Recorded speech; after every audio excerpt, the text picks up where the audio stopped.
मुन्नू और टिल्लू अपना अपना रिजल्ट लेकर आए। टिल्लू सब विषयों में पास था और मुन्नू एक विषय में फेल होकर प्रोमोटेड हुआ था। चाचा जी ने टिल्लू को प्यार किया।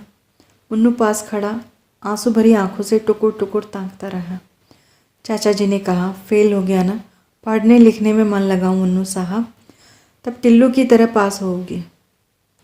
सारे दिन बैठे बैठे टेस्ट हुए बहाने से पास नहीं हुआ जाता। आँख के आंसू गालों पर ढुलक गए। कमीज़ की बाहों से उन्हें पहुँचता हुआ वह भीतर जाने लगा तो टिल्लू चिढ़ाने लगा, फेलू राम। उन दिनों पहली बार मेरे लिए अपने पर बस रखना बहुत कठिन हो गया था। मन हुआ कह दूँ, उसे पढ़ने के लिए समय ही कहाँ मिलता है। सारे दिन तो बिट्टू को खिलाता है, 25 चक्कर बाजार के करता है, पर चुप। जाते जाते मुन्नू ने एक बार चिढ़ाते हुए टिल्लू को जलती आंखों से देखा था। लगा उठाकर एक हाथ मार देगा, पर वह न लौटा, न कुछ बोला ही। कैसे हो गया है मुन्नू इतना सहनशील। चुपचाप सहने का आदेश उसे मैं ही दिया करती थी, पर अब तो वह यूँ सह जाता है तो सबसे ज़्यादा कष्ट मुझे ही होता है, पर कोई उपाय भी तो नहीं था। मुन्नू की छुट्टियाँ हो गई। सोचती थी कि शायद कांत मामा या अम्मा का कोई पत्र आएगा कि तुम लोग आ जाओ, पर किसी ने कुछ नहीं लिखा। पापा तो कभी कुछ लिखते ही नहीं।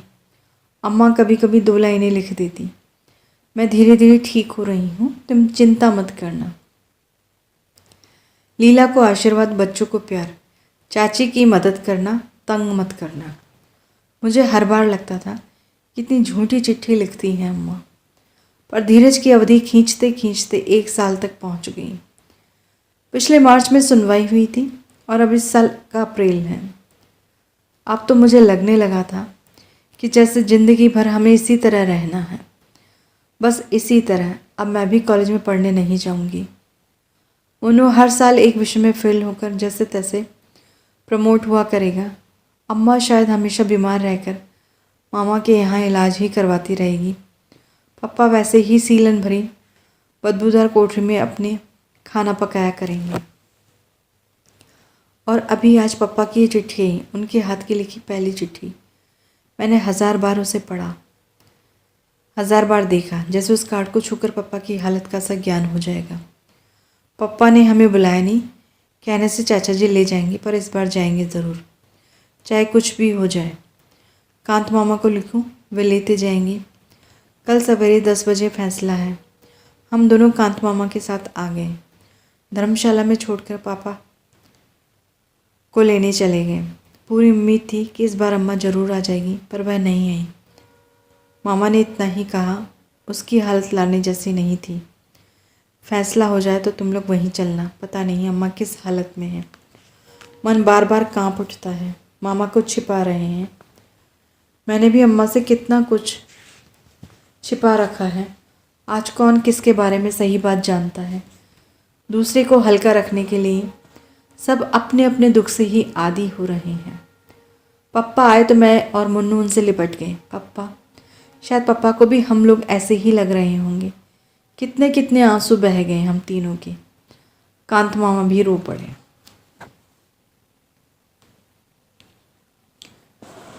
शाम को दादी बाबा भी आ गए। रात में मुन्नू दादी से पूछ रहा था, दादी अब तो हम पापा के पास ही रहेंगे ना? तुम इतनी पूजा करती हो, अपने भगवान से कहो कि हमारे पापा को छोड़ दे।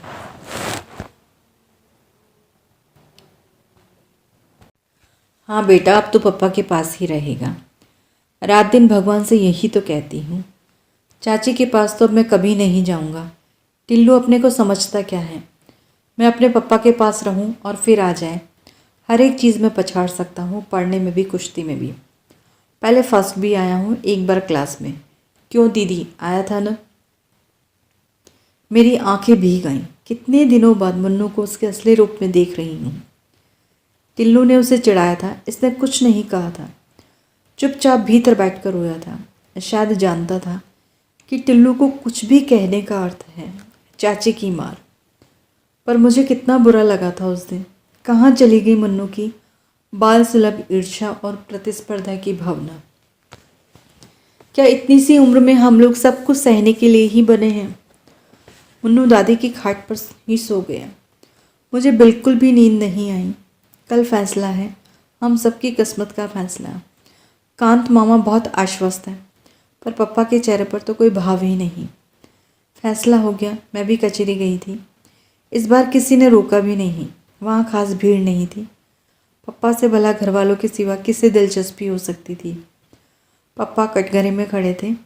हम कुर्सियों पर बैठे जज साहब के आने की प्रतीक्षा कर रहे थे। जज साहब आए तो बाबा ने आंखें मूंद ली। अम्मा का सिर नीचा था। वह जरूर मन ही मन प्रार्थना कर रही होगी।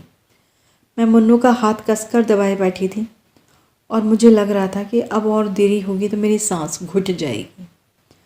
कानूनी भाषा में जज साहब ने क्या क्या कहा मुझे कुछ समझ में नहीं आया, पर आखिरी वाक्य समझ में आ गया। मुजरिम को रिहा किया जाता है। मैं मुन्नू का हाथ हवा में उछालकर एक तरह से चीखी पड़ी, मुन्नू पप्पा रिहा हो गए हैं, रिहा हो गए। पर एकाएक ही दादी और बाबा फूट फूट कर रो पड़े। मैं भय से कांप उठी। कहीं मैंने गलत तो नहीं सुन लिया। पिछली बार भी तो ये लोग इसी प्रकार रोते रोते घर में घुसे थे। पर बाबा का ये वाक्य, मैं कहता न था बेटे, भगवान के घर देर है अंधेर नहीं, देखा। पर पापा को क्या हुआ? वह खुश क्यों नहीं हो रहे? उनका भावहीन चेहरा, घड़ी में धसी हुई निस्तेज निर्जीव आंखों में से खुशी की चमक क्यों नहीं आ रही? वैसी पथराई आंखों से बाबा को देख रहे हैं, मानो उन्हें बाबा की बात ही समझ में नहीं आ रही हो। मैं दौड़कर पापा से चिपट गई। पापा, आप बरी हो गए। सुनते हैं, आपको सज़ा नहीं हुई। सज़ा नहीं हुई है आपको, पर पापा फिर भी वैसे ही रहे, मानो उन्हें विश्वास ही नहीं हो रहा हो कि उन्हें सज़ा नहीं हुई।